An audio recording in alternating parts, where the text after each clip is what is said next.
now we're going to talk about the turtle position. So that's the last place we found ourselves when coming out of the north-south escapes, where I only managed to rotate so far and end up turtled up here. Okay?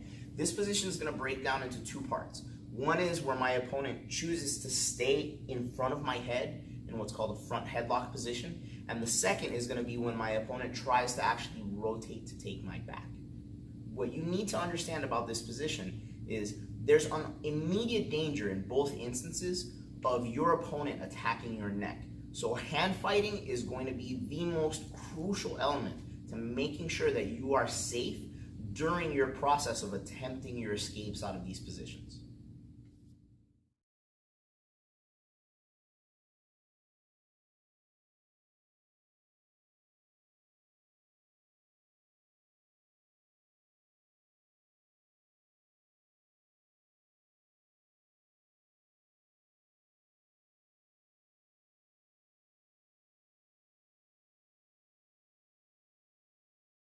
So our first move here from the north-south position is going to be very simple, all right?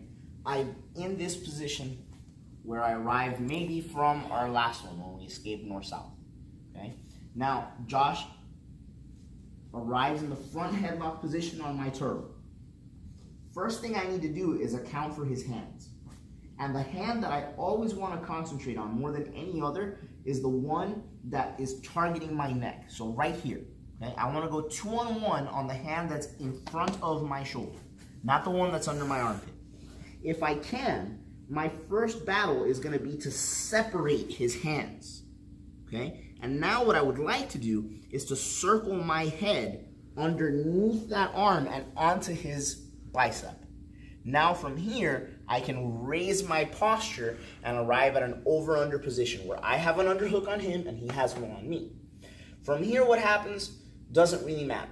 One of two things will occur. Either I will be able to push into Josh, pushing him onto his back, okay, or Josh will push into me, in which case I feel myself falling. I don't want to end up in a dominant position where my opponent is on top of me. So I am going to, as I feel myself collapsing, make sure that the ensuing position is guard.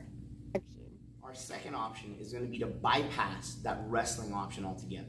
Okay, so I'm going to start off the same way that I did before. So I'm here, Josh arrives at the turtle position, front headlock. I start to hand fight, but now, let's say he's so strong, I cannot physically disconnect his hands. It doesn't matter. All I'm going to do is I'm going to step my leg up opposite the one I'm concentrating on. Here. And now I'm going to sit back on my butt and shoot my bottom leg through, reclaiming my guard. Right? Because of the way that we're physiologically positioned, no matter how hard he tries to hold on to me, the crown of my head will slip out of that position. If there were somehow, some way for Josh to overlap himself over top of me so high that my head wouldn't escape, the ensuing result will be me flipping Josh over my head. So it's very safe on your neck for you to step your leg up and sit back in that manner. So even though you may feel some pressure on your neck, depending on how hard your opponent is attempting to control that seatbelt position, just know that it's very safe for you to sit back. One of the things that may happen is that you may find yourself, instead of pulling a full guard, ending up halfway to a half guard position. That's okay, because in subsequent techniques, you're going to see that we're going to address that position as well. All right, guys, our final turtle position escape is going to be really cool. It's complex in how you set up your positioning compared to the other two, but the end result is a much better positional exchange for me. So let's say I'm here, and Josh again has his seatbelt in his front headlock position. What I'm going to do now is I've concentrated here on defending my neck, and I see an opportunity where Josh isn't attacking me with, let's say, submission attempts. He's holding on to me.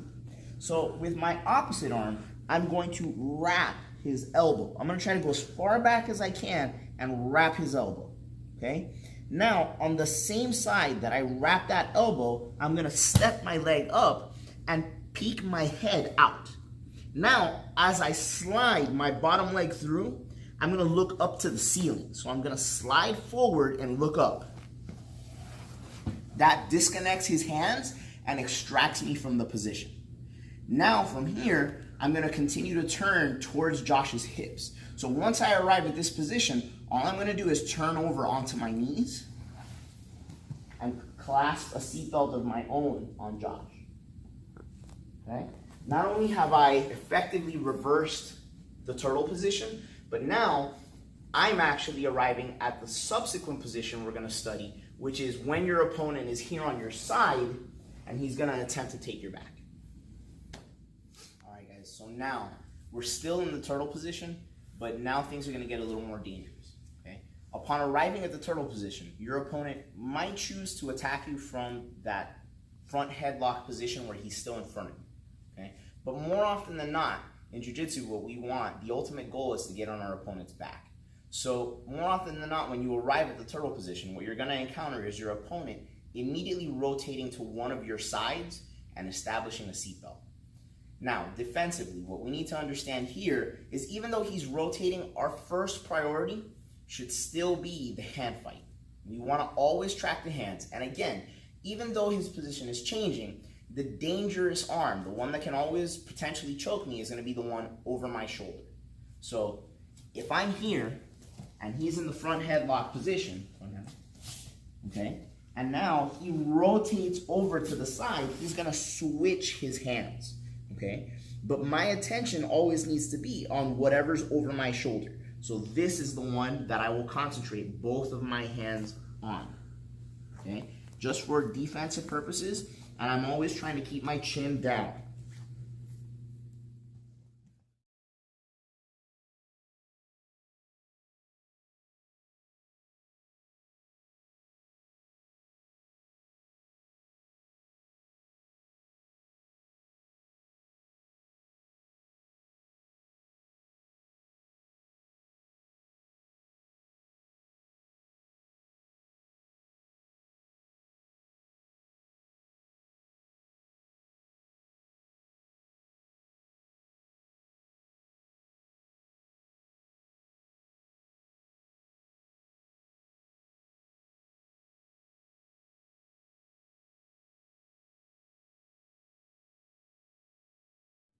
So our first escape now, when my opponent chooses to go from the front headlock position to the position where he stages for a back take, is actually pretty similar to the initial position where I still replace guard.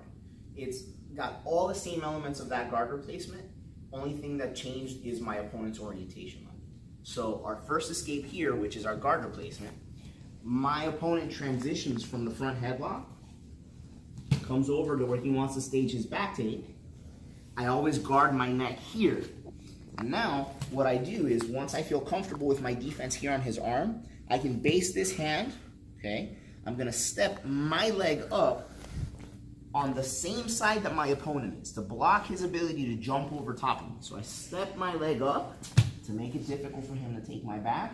And now I try to attain as much posture as I can so that I can shoot my bottom leg across this space here. So I raise my butt up and I shoot my leg through to reclaim my guard, okay?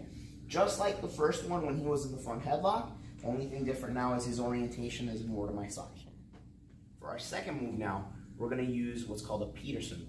So once I'm here, my opponent transitions to the side, over. Again, I protect my neck first, okay? But now I notice there's a good amount of weight on my back. Okay, he's really on there, and his seatbelt's real tight. So what I'm gonna do now, since I can feel that what he's more interested in is control and possibly getting to the next subsequent position, I'm gonna take this hand, the second one, away from protecting my neck while keeping this one still on his wrist. I'm gonna wrap his elbow here, and again, I'm gonna step my leg up in between us so that he can't switch sides and make it harder for him to take my back, here. Now, if he's still leaning all his body weight on me, what I'm gonna do is I'm gonna roll onto my shoulder, which is going to force him over me, rolling him over completely. Once I arrive here, I have to be very, very careful not to expose this arm. Because if this arm ends up, for example, in between his legs, now I'm caught in a very bad position called a crucifix, where he can begin to choke me, and it's very difficult for me to defend. So upon arriving here at this position, I have to make sure that this hand goes directly to the mat. And now, to avoid him pressuring my neck or trying to choke me here, I have to raise my hips up off the ground and put all of my body weight into him. Now once I'm here and I'm leaning all my weight on top of him, he can attack my neck as hard as he wants. He's essentially ineffective, okay? Now, I always turn towards my opponent's hips. I don't turn away, because if I turn away, I could offer him my back. So once my hips are raised up, I'm going to turn and reach this hand over to the far side, arriving at side control, where I can now fight for my underhook and fight for my head control. Our final escape now is going to be a consequence of attempting the Peterson and my opponent kind of feeling out what it is I'm attempting to do. So I'm in my turtle position. He's in front headlock. He goes ahead and he shifts over to where he's going to stage for a back take. Okay? I commence my Peterson movement, right? So I'm protecting my neck. I wrap his elbow. I step up in between us. And when I do this and I try to roll him over, he releases his control so as not to get taken over to this side. In fact, he can even pull his elbow out so that I can't really clasp onto it. And now he's kind of leaning away from me. So now he's switched off to where there's not so much weight on me anymore. So what I'm gonna do now is just switch my position to where I turn my face away from him and fall on this shoulder and roll this way to reclaim my guard. We call this a half Granby roll, because it's not quite like doing a full wrestler's Granby roll where you're rolling across your shoulders. You're just kind of doing a soft front roll to reclaim your guard.